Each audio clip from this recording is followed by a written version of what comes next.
Hello, everyone, and thank you so much for being with us today. I'm Eric Hammond. We're live in the nation's capital of Washington, D.C.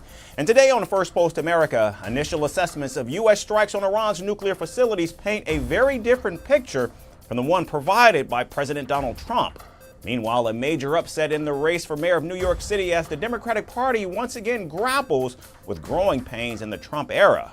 All of that and more coming up, but we begin with the latest headlines. Iran's parliament approves a bill to suspend cooperation with the UN nuclear watchdog, the IAEA, following its air war with Israel. The move would block future inspections without sign-off from Iran's top security body. Israel's defense minister designates Iran's central bank and several affiliated entities as terrorist organizations. The announcement comes a day after a ceasefire was reached and aims to cut off funding to Iran-backed militant groups across the region. Taiwan says it will mobilize its largest ever number of reservists for its annual military drills in July. The expanded exercises seek to strengthen defense readiness against China's growing gray zone tactics. A tropical cyclone could make landfall in southern China on Thursday, threatening more rain in regions still recovering from a massive typhoon. Meteorologists say the cyclone may strike between Hainan Island and Guangdong province. And Kyrgyzstan's parliament passes a new law to prioritize the Kyrgyz language over Russian.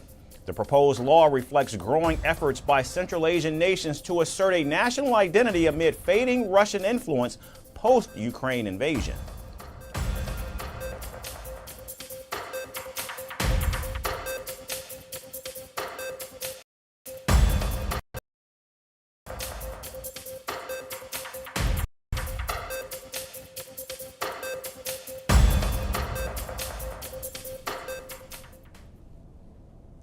We begin here in Washington, where questions are growing over the impact of U.S. strikes on Iran's nuclear facilities over the weekend. A preliminary U.S. intelligence assessment suggests the damage from the strikes on Iran's Fordow, Natanz, and Isfahan sites were not as damaging as first claimed. It's been reported that the strikes failed to destroy the core components of Iran's nuclear program or eliminate its uranium stockpile. The assessment further notes that while some facility entrances were sealed, damage was largely limited to above-ground structures and tunnel entrances with no collapse of the underground complexes. The U.S. deployed B-2 bombers to drop 30,000-pound bunker buster bombs on Fordow and Natanz, while Tomahawk missiles from submarines targeted Isfahan in Iran. At Fordow, satellite images show multiple impact craters, but reports say the full extent of the damage is still unknown. After the strikes on Saturday, President Trump said the U.S. attack was successful and had completely obliterated Tehran's nuclear program. But now the assessment reportedly says much of Iran's enriched uranium stockpile was moved out before the strikes and that most of its centrifuges remain intact. In fact, U.S. intelligence estimates the strikes allegedly set back Iran's nuclear program by only a few months, and that Tehran could restart operations within 1 or 2 months. And as reports of the alleged leaked assessment spread, President Trump lashed out, accusing media outlets of demeaning what he called one of the most successful military strikes in history that destroyed Iran's nuclear facilities. Now, on board Air Force One to the Netherlands, the president once again defended the operation. And our B-2 pilots made this all possible. They had a magnificent hit in the dark of night with no moon, no light, no nothing. They hit the target perfectly, wiped it out. And the press is very disrespectful. I saw CNN fake news going, well, maybe it wasn't a perfect hit, it was perfect. They said maybe it did destroy it. We agree, it did destroy it, but maybe it could have destroyed it more. No, it couldn't have destroyed it more. Everyone hit. And it's very disrespectful to those great geniuses and patriots that flew those planes through tremendous danger. And the White House also dismissed the findings, calling them flat out wrong. The leaking of this alleged assessment is a clear attempt to demean President Trump and discredit the brave fighter pilots who conducted a perfectly executed mission to obliterate Iran's nuclear program. Everyone knows what happens when you drop 14 30,000-pound bombs perfectly on their targets. Total obliteration. Secretary of Defense Pete Hegseth also said the U.S. bombing campaign had obliterated Iran's ability to create nuclear weapons, insisting that the targets were hit exactly as planned. Our massive bombs hit exactly the right spot at each target and worked perfectly. The impact of those bombs is buried under a mountain of rubble in Iran. So anyone who says the bombs were not devastating is just trying to undermine the president and the successful mission. But while the president and his Pentagon chief have been bullish about the success of the strikes, the chairman of the Joint Chiefs of Staff said on Sunday that while the damage assessment was still ongoing, it would be way too early to comment on whether Iran still retains some nuclear capabilities. I know that battle damage is of great interest. Final battle damage will take some time, but initial battle damage assessments indicate that all three sites sustained extremely severe damage and destruction. Meanwhile, in Israel, Prime Minister Benjamin Netanyahu held the operation against Iran on Tuesday, calling it a historic victory that removed the threat of nuclear annihilation. We removed from upon us two immediate existential threats, the threat of annihilation by nuclear bombs and the threat of annihilation by 20,000 ballistic missiles. If we had not acted now, the state of Israel would soon be facing the danger of annihilation. But that did not happen.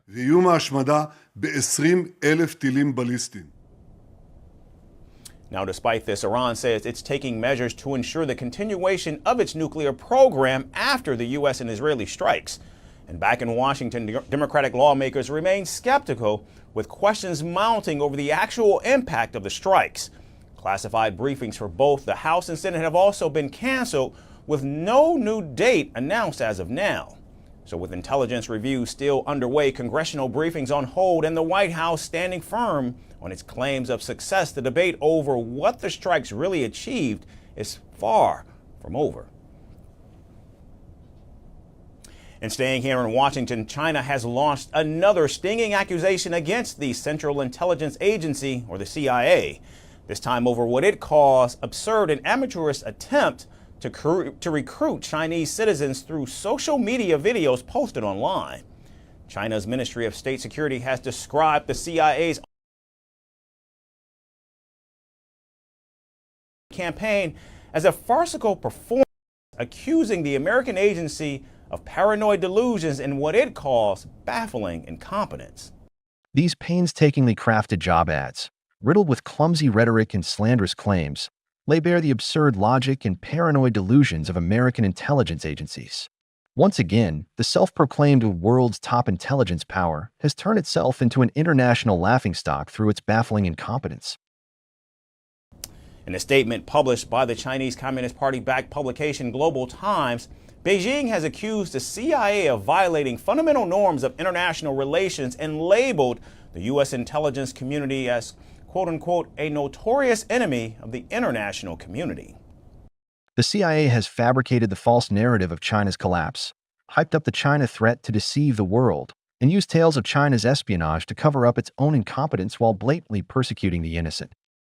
The ministry has further claimed that the CIA's latest recruitment drive reflects internal turmoil, blaming what it calls devastating personal losses, federal budget cuts, and abrupt layoffs following restructuring under President Donald Trump. Now, this fresh round of attack builds on China's initial condemnation just last month. In May, China's foreign ministry had called the two CIA videos a naked political provocation. It accused the United States of openly luring Chinese government officials to surrender state secrets. And at the time, China had also accused Washington of using despicable methods to interfere in its internal affairs. But what exactly are these videos that have triggered such a strong reaction? Last month, the CIA released two Mandarin language videos on YouTube and X featuring cinematic scenes of Communist Party officials, luxury vehicles, and gleaming city skylines. The videos allegedly feature Mandarin-speaking characters expressing disillusionment with China's political system and fears for their safety. Earlier this month, CIA Director John Ratcliffe said the videos were part of a broader strategy to recruit human sources inside China. We released two Mandarin-speaking videos to the Chinese people, inviting them to contact us through the dark web, because a lot of the people in China are not happy with what's happening. They can be great sources of intelligence for us. And now this growing war of words comes amid wider espionage tensions between the two nations. In fact, in April, Chinese security officials said they had implicated 3 U.S. secret agents in cyber attacks during February's Asian Winter Games in the northeastern city of Harbin. Meanwhile, Washington has leveled its own accusations. In March, the U.S. announced indictments against alleged Chinese hackers, sanctioned a Chinese tech company, and offered a $10 million bounty for what it called a years-long cyber espionage campaign targeting American and global victims. The Trump administration has also reportedly intensified its scrutiny of Chinese nationals studying at U.S. universities after several instances in recent years of students from countries engaging in alleged surreptitious activity while in the United States. So as accusations grow, the intelligence battle and the diplomatic war of words between Washington and Beijing continues to escalate. And shifting to politics, New York City Democrats have chosen 33-year-old Muslim socialist Zohran Mamdani as their mayoral candidate in the primary election, stunning his opponent, former New York Governor Andrew Cuomo. An aspiring rapper turned state politician, Mamdani's rise has been boosted by a social media following that dwarfs his rivals. So who is this political upstart, and how, in fact, did he take down a known giant within the Democratic Party? We hit the campaign trail in New York City to find out. Thank you, my friends. New York City is set to get its new mayor, and his name is Zohran Mamdani. Mamdani is a 33-year-old Indian origin Muslim and a left-leaning socialist who has won New York City's Democratic mayoral primary in New York City, defeating former New York Governor Andrew Cuomo. Addressing his supporters on Tuesday, Cuomo conceded defeat to Mamdani.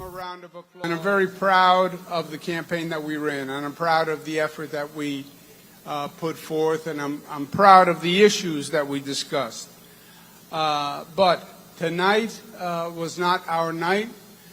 Tonight was Assemblyman Mamdani's night. For Andrew Cuomo, this loss comes 4 years after he stepped down as New York governor, following multiple accusations of sexual harassment and allegations of mismanaging the state's response to the COVID-19 pandemic. Following his stunning victory, Mamdani addressed his supporters and congratulated them for making history by choosing him to be the Democratic nominee for the mayor of the New York City. Tonight, we made history.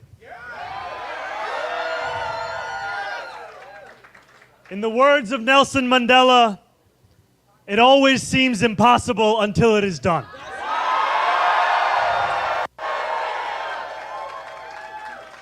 My friends, we have done it.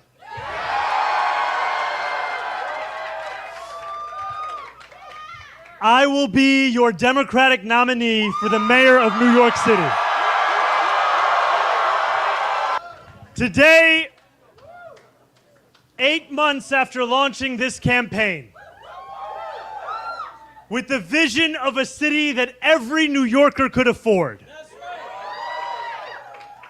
we have won. An aspiring rapper turned politician, Mamdani is the son of acclaimed Indian-American filmmaker Meera Nair and Indian-born Ugandan Marxist scholar Mahmood Mamdani.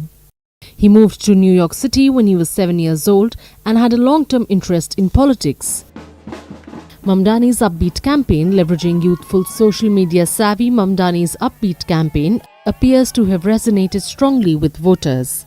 Mamdani has almost 1 million followers across Instagram and TikTok, where he posts funny and self-aware videos selling himself to the public.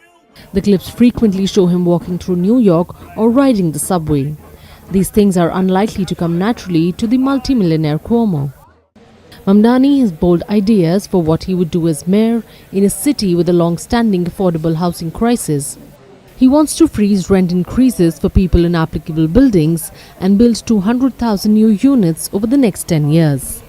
Mamdani says he would eliminate fares on city buses, which would cost at least $630 million, but he adds it would generate $1.5 billion in economic benefits. Despite Mamdani's popularity among voters and bold proposals for change, his limited political record has come under scrutiny. The fact that Mamdani speaks out for Palestinians and has accused Israel of genocide also make him a prime target for President Donald Trump. With the Democrats nationally still grappling with the aftermath of Trump's presidential election last year, Mamdani's victory in this high-profile city race has done little to calm their nerves. The winner of the primary is not guaranteed to become the next mayor of New York, but is highly likely in a city where registered Democrats heavily outnumber the Republicans. The confirmed winner of the Democratic Party nomination will face several contenders in November, including current Mayor Eric Adams, who's a Democrat but has vowed to run again as an independent. If Mamdani wins the polls, New York City is set to receive its new mayor, and in all likelihood, it will be Zohran Mamdani. And now from politics to money, Jeff Bezos, one of the world's richest men, is getting married, but not everyone is throwing confetti. The Amazon founder and his fiancée, Lauren Sanchez, are set to tie the knot in Venice this week. But the plan to turn the city into a luxury hub for A-list guests has triggered a full-blown protest movement.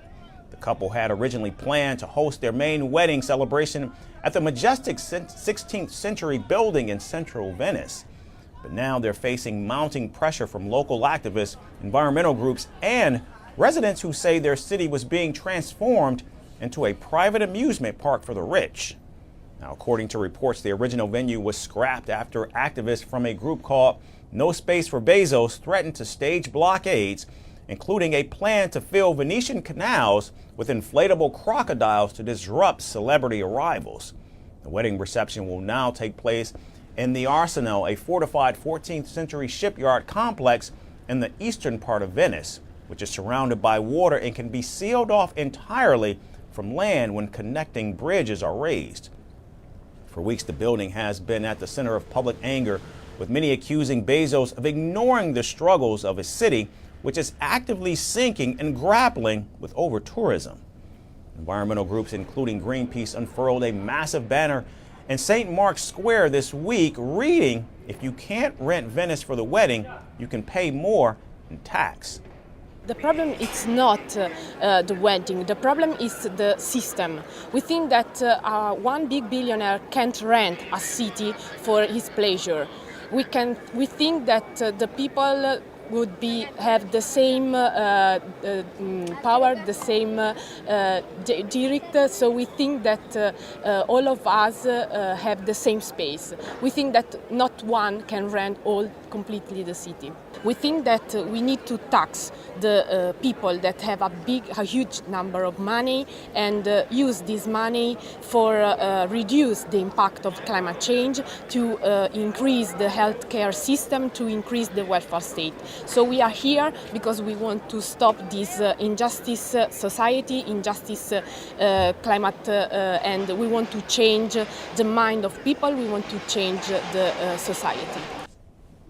Protesters also placed life-size mannequins of Bezos and his fiancée at locations, a stunt designed to mock the couple's ostentatious display of wealth. Another doll of the Amazon boss was placed in St. Mark's Square by activists decorated with fake dollar bills, which were meant to symbolize how the ultra-rich treat Venice as their private stage. And the controversy has even reached the political arena, with Venice's mayor defending the wedding, saying the protesters are capitalizing on the billionaire's image. Bezos is a person who has achieved great things on a global level. We are extremely proud. I don't know if I or he will have the time to meet and shake hands, but it is an honor that he is coming to Venice, that he has chosen Venice. He and all his friends. We are happy, and those 20 people who putting posters are clearly capitalizing on his image. However, once again, Venice proves to be a world stage. Now, the exact date of the wedding ceremony is still being kept under wraps, but reports say it's likely to take place Friday, and the main party is reportedly now being secured behind secured walls at the Arsenal, scheduled for Saturday. More than 200 guests are expected to attend, including global power players from tech, politics, and entertainment, with reports claiming up to 95 private planes landing for the occasion. In light of this high-security wedding, some residents and business owners have expressed concern that other parts of Venice may be left vulnerable. They fear that while police guard a private event for the world's richest, the rest of the city could become a blind spot for terror threats. And the cost of the wedding and its related events reportedly now exceeds $63 million, and protesters believe it's money not well spent. And today we end with a fashion story where the international runway meets India. Prada has gone viral this week, not for a new invention, but for giving a centuries-old Indian classic a high fashion twist minus the credit. Yes, we're talking about the humble Kolhapuri slippers, or as Milan is calling it, the toe ring sandal. As social media lit up with side-by-side comparisons, one thing became clear. What's old in India is suddenly new in Milan. Here's more on the global fashion remix that's got Desi hearts rolling their eyes and feet firmly planted in tradition. Fashion Week in Milan took an unexpected turn when Prada debuted its Spring 2026 menswear collection and accidentally sent India's traditional Kolhapuri chappals down the runway. Yes, you heard that right. The luxury brand showcased what it's calling toe ring sandals. But to millions of Indians, they looked very familiar. The sandals have been around for centuries, handmade by artisans in Maharashtra and Karnataka, and are a staple in Indian wardrobes, not exactly a cutting-edge trend. Prada is reportedly selling a pair for over $1,000, while in India, one can easily get it for under $11. The collection, created by Muccia Prada and Ralph Simmons, featured soft tunics, pastel bloomers, and raffia hats. But it was the leather sandals, flat, T-strap, and worn with socks that caught everyone's eye, especially those who grew up wearing the original Desi version. The show presented 56 looks, and at least 7 models walked with the Kolhapuris. Soon after, social media, especially users in India, had a meltdown. Fashion pages and designers started bashing the brand for not giving credit to India. One user bashed the West and stated that for years they have been selling Indian items with sophisticated tags. Adding to this, another user wrote that the West craves for Indian fashion, while one user felt proud that an Indian footwear design is ruling the international ramps. Another advised people to buy indigenous products with pride and not let the West steal. In case you're wondering, Kolhapuris are traditional Indian sandals made from sun-dried buffalo hide, stitched completely by hand and often passed down across generations. They even got a geographical indication tag in 2019, recognizing their cultural and regional importance. While Prada hasn't mentioned Kolhapuris by name, the similarities are hard to ignore. And that's where the issue lies. Many feel that giving a traditional design a high-end fashion label and likely a high fashion price without crediting its origin is unfair. Some saw it as a proud moment as an Indian design getting global attention, others weren't so thrilled. So yes, Prada sandals may be trending now, but in India, they have never gone out of style. So maybe next time, luxury labels can walk the talk and give credit where it's due. That's our show for today. We certainly thank you so much for tuning in. We look forward to seeing you right back here again tomorrow. Thanks again, everyone, for watching.